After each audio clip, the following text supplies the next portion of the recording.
Bem-vindos ao canal Matemática Sem Mistérios, com a série Matemática para Todos. Hoje é quarta-feira e nós vamos fazer a resolução dos exercícios sobre o assunto de tipos de frações. Então hoje é dia de resolução dos exercícios que foram propostos para vocês no domingo. E a primeira questão que nós tínhamos lá era para classificar as frações em próprias, colocando P, impróprias, colocando I, e aparente, colocando A.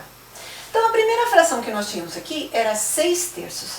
6 terços é 6 dividido por 3. 6 dividido por 3 é 2. Vamos colocar a respostinha aqui só para mostrar o nosso raciocínio. Não era obrigatório. A obrigação nossa é classificar.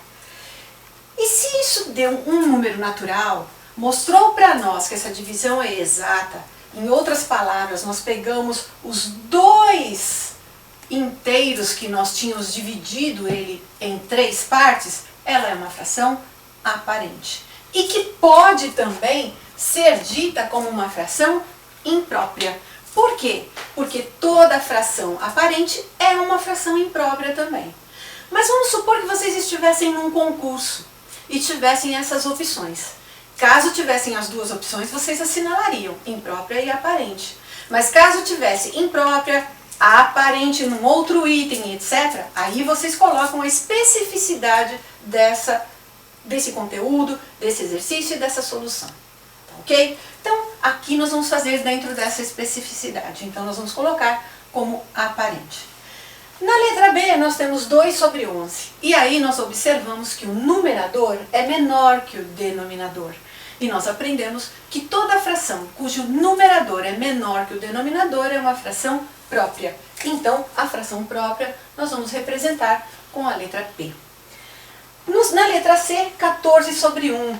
Se dividirmos da 14, nós vamos cair no mesmo caso da letra A. Logo, ela é uma fração aparente. 17 sétimos é 17 dividido por 7. A gente sabe que é uma conta possível de ser feita, mas não é uma conta exata.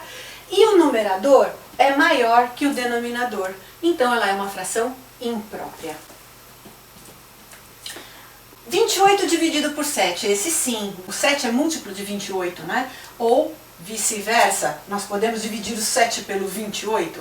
E nós temos aí, então, uma fração aparente. Por quê? 28 dividido por 7 é 4. E nós vamos ter, então, tomados 4 inteiros. Se quiser colocar como resposta aqui o valorzinho 4, como fizemos no exercício A, pode ser feito. E aí nós temos, então, essa fração aparente. Pode ser imprópria também? Claro, o numerador é maior que o denominador. 42 sobre 14. E aí? É uma fração própria, imprópria, aparente? O que fazer? Quanto é 42 dividido por 14? Existe um número que é possível a gente colocar aqui? Sim, seria o número 3. Então, se dá 3, dá um número exato, um número inteiro, um número natural. E sendo assim, nós temos novamente uma fração aparente. 52 meios. Aqui, de novo, é o caso de uma divisão não exata e aonde o numerador é maior que o denominador. Portanto, uma fração imprópria. No segundo exercício, pede para transformar um número misto em uma fração. Então, nós temos que transformar, fazer isso virar uma fração. E nós sabemos que um número misto, ele se origina de uma fração imprópria. Portanto, o resultado vai ter que ter um numerador maior que o denominador. Se isso não acontecer, erramos na conta. E como que eu vou fazer para descobrir isso? No exemplo que foi dado no domingo, e se vocês olharem a nossa aula lá, vocês vão ter essa certeza, nós temos uma parte inteira que é somada com uma parte fracionária da fração para obter esse número misto. Então, na verdade, nós fizemos isso aqui, esse raciocínio mentalmente. Ou seja, nós vamos pegar aqui e vamos multiplicar o número 2 pelo número 3. Ou seja, a parte inteira pela parte que o inteiro foi dividido. Então, 2 vezes 3, 6. E o resultado que nós vamos obter aqui, dessa multiplicação, nós vamos somar com o numerador. Então vamos repetir novamente. 2 vezes 3, 6. 6 mais 1, 7. Então 7 é a quantidade das partes que nós pegamos no inteiro.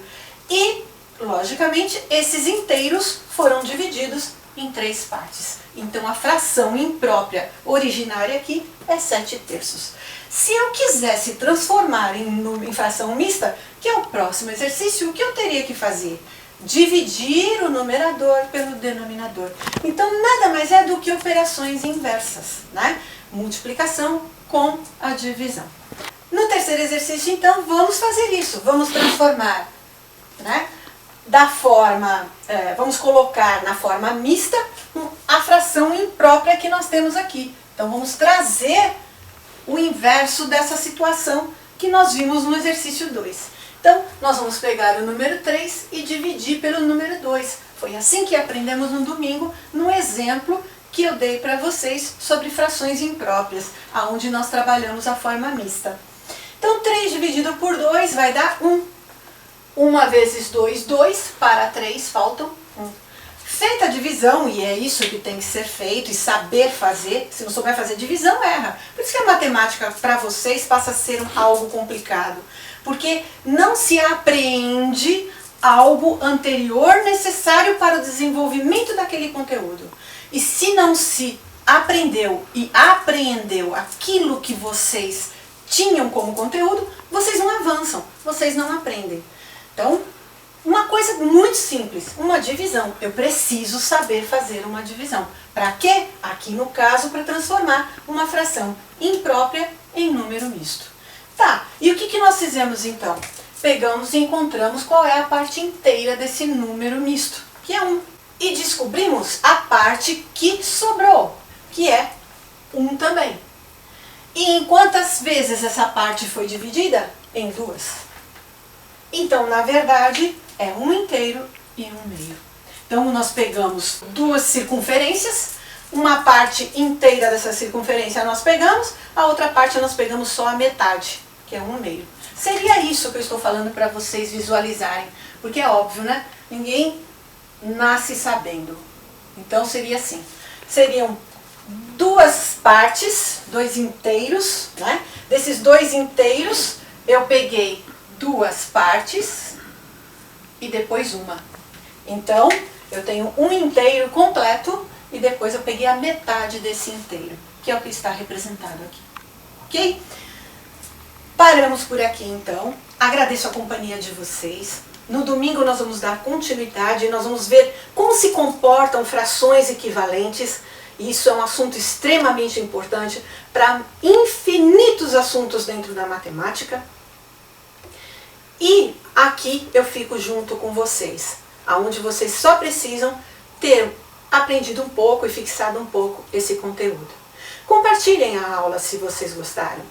Inscrevam-se no canal clicando no sininho para receberem as nossas novas aulas e notificações que o YouTube vai passar para vocês. Curtam a aula, porque assim o YouTube fica sabendo que vocês se interessam por esse conteúdo que vocês estão vendo, estão procurando sobre esse assunto dentro da sua pesquisa no YouTube, e ele pode passar para vocês não só a minha aula, mas as outras aulas que existem de outros colegas também dentro do YouTube. Obrigada, pessoal, e até domingo, se Deus quiser.